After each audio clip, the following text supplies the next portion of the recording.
Hey guys, गोजोन फुंबिलि बयनिसिमबो नोंथांमोनखौ आंनि गुबुन मोनसे गोदान भिडिअ बरनायबावहरनाय थाबाय। ओमफ्राय दिनै आं नोंथांमोननो दिन्थिगोन जे आसुगुरखौ बोरै रिफिलिं खालामो। ओमफ्राय नै दायो आङो रिफिलिं खालामनो थांगासिनो।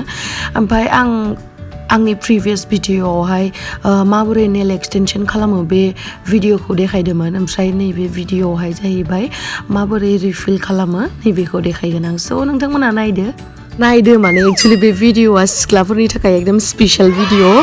सेंग्राफोरा जुदि नायनो गोसो गैयाबा बेवहायनो दोनथ'जागोन आरो जुदि नायनो गोसोबा सिख्लाफोरा माबोरै आसुगुर बानायजायो बा रिफिल खालामजायो बेखौ नायनो गोसोबा नायनो हागोन।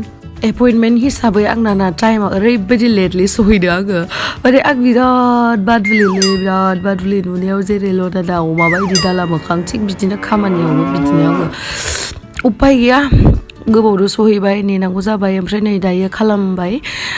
एक्चुअलि आं जायजों खालामजायोना बे पस्ट गुवाहाटियाव बे पार्लाराव आं जायजों खालामजायो बेयो बेलेग सासे क्लाइन्टखौ खालामगासिनो आरो ओमफ्राय आं जास्ट काटल' खालामजाबाय सासेजों। ओमफ्राय आं जायजों खालामो आं जेब्ला बे पार्लाराव थाङो आंहा सासे दंखायो माने आं बेजोंल' खालामजायो। आं बेनिखौ बिराद मोजां मोनो। बे नङा जे बेलेगनियाबो गाज्रि जायो बे नङा, अब्लाबो आरो आं बेजों खालामो माने बेहा बिराद एक्सपिरियेन्स दङ नालाय। ओमफ्राय दायो बेजों खामजासिगोन आरो आङो।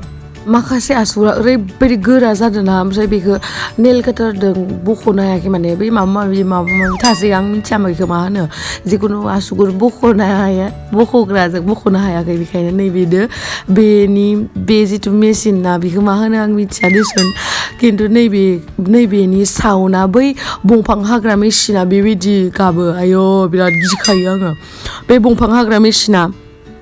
बेनि साउन्डखौ खोनाबा ओरैबायदि गियो आं बे मेसिननि खाथियावबो थांनो हाया आङो माने। बेखौ साननैसो माबा भिडिअ ओंखारसोदोंमोन ना बिदिनो मानसिखौ हाथारनाय मानाय बेखौ गोसोखांफ्लाङो माने आं बे मेसिननि साउन्डखौ खोनाबा। बेखायनो बिराद गियो आयो, खिन्थु उपाय गैया माबा मोनसे नांगौबाथ' माबा मोनसे सेक्रिफाइस खालामखानांगोन। स' उपाय गैया खालामजाबाय आरो।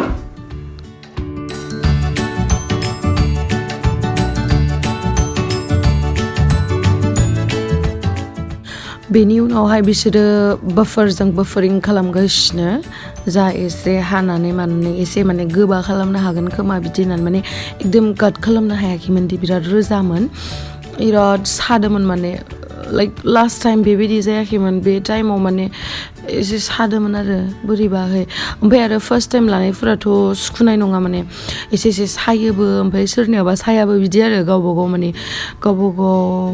होनगोन गावबा गावनि सायावसो आरो इदि।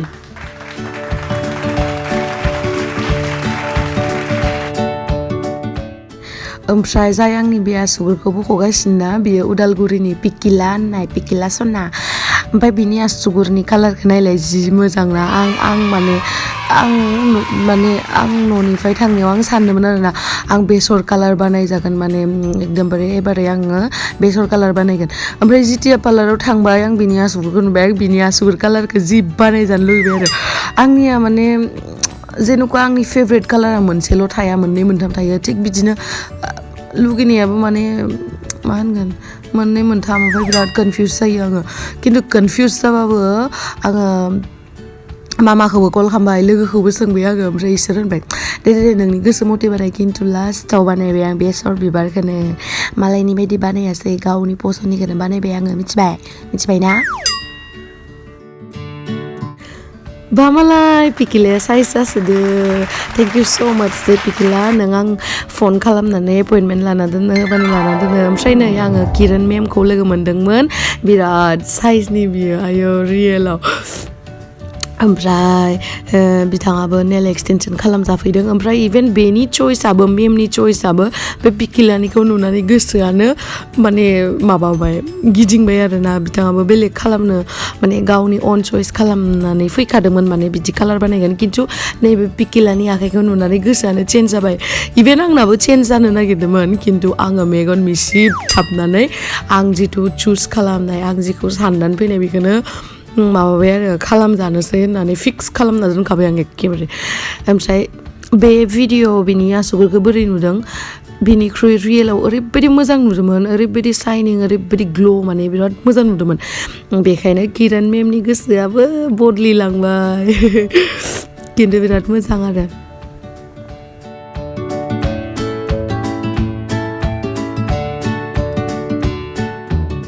उफ किरण मेमनिया जोबखांनानै आं जायजों बानाय जायो नैबेजों फैफिनबाय आङो दा बियो नेल एक्सटेनसन खालामसिगोन ओमफ्राय आं नेल एक्सटेनसन खालामनायखौ इमानखिनि देखायबाय थाला स्टेप बाय स्टेप बेखौ आंनि प्रिभियास भिडिअ बा सिगांनि भिडिअ आङो होखानाय दंखायो आं बेखौ डिसक्रिपसनावहाय लिंकखौ होना दोनखागोन जाय नोंथांमोना जुदि आंनि बे नेल एक्सटेनसन खालामनाय भिडिअखौ नायाखै होमबाना नायनो हाफिनगोन बेयाव जास्ट आङो रिफिलिं खालामनाय माबोरै आसुगुरखौ माबोरै रिफिल खालामो आं बेखौसो दिन्थिदों ओमफ्राय नेल एक्सटेनसन खालामनायनि भिडिअआ एक्सट्रा दंखायो बेखौ बेखायनो देखायला जुदि देखायनायमोनबा बिराद माने गोलाव जागौमोन आरो ओमफ्राय आरो आंहा ओरैनो माथोआ एसे बोरैबा जाखादो ओमफ्राय आरो बोसोराव आंहा बेसेबा टाइम बिदिनो जाखाबाय थाखायो माने गगा मोनाबाबो माथोआ थरायबाय थायो सरि बेखायनो थेंक इउ स' माच आंनि माथो थसिबसिबखौ बारदास्त खालामनानै आंनि भिडिअखौ नायनायनि थाखाय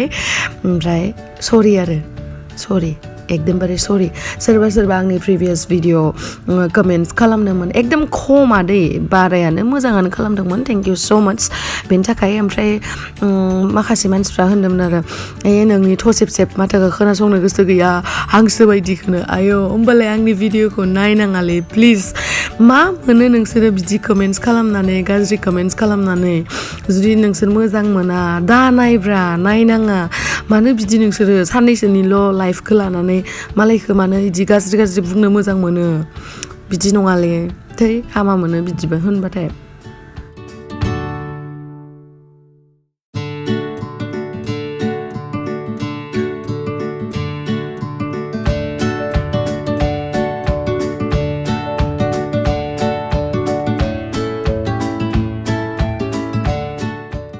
ओमफ्राय सोरबाथ' मिथिखायो बहुत माने मेरला पार्लार्सफोर दङ गुवाहाटियावहाय बेवहाय नेल एक्सटेनसन खालामजायो ओमफ्राय आं जेराव खालामजायो बेनि एड्रेसा जाहैबाय गुवाहाटिनि एबिसि पइन्टनि एकदम खाथियावनो पस्ट गुवाहाटि होननाय लिरनाय दंखायो आरो इन्स्टायावबो नायबाबो नुगोन नोंसोरो जेराव नायबाबो नुगोन एबिसि पइन्ट खाथियाव आरो ओरैबायदि हुख'बाय थायो आसुगुरखौ ओरैबायदि हुख'बाय थायो माने बाफारिं खालामो सरि ओमफ्राय आसुगुरा माखासेनिया गाज्रि जालायो ओमफ्राय नै आंनि गोसो बायदियै आंनि अन चइसखौनो आङो कालारखौ फोनजाबाय ओमफ्राय मोजां नुदों नुवाखै मोजां ना मोजांथ' आंनि चइस खालामनाया मोजां जाखायो हा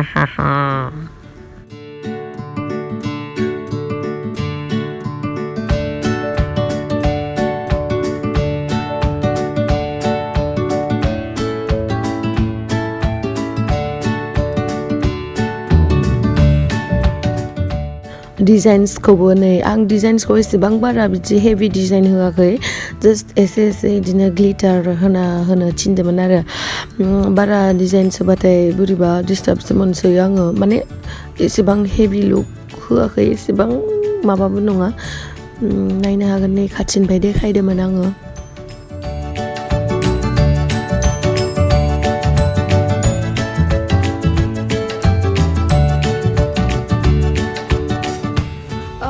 नै आंना जाबाय बोरै नुखो कमेन्ट्सआव खोन्थादो थैंक यू सो मच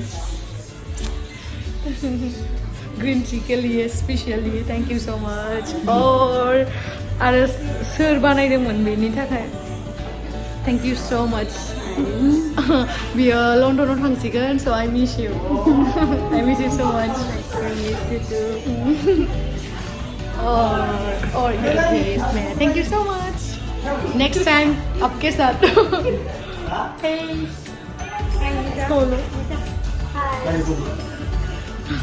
ठीक है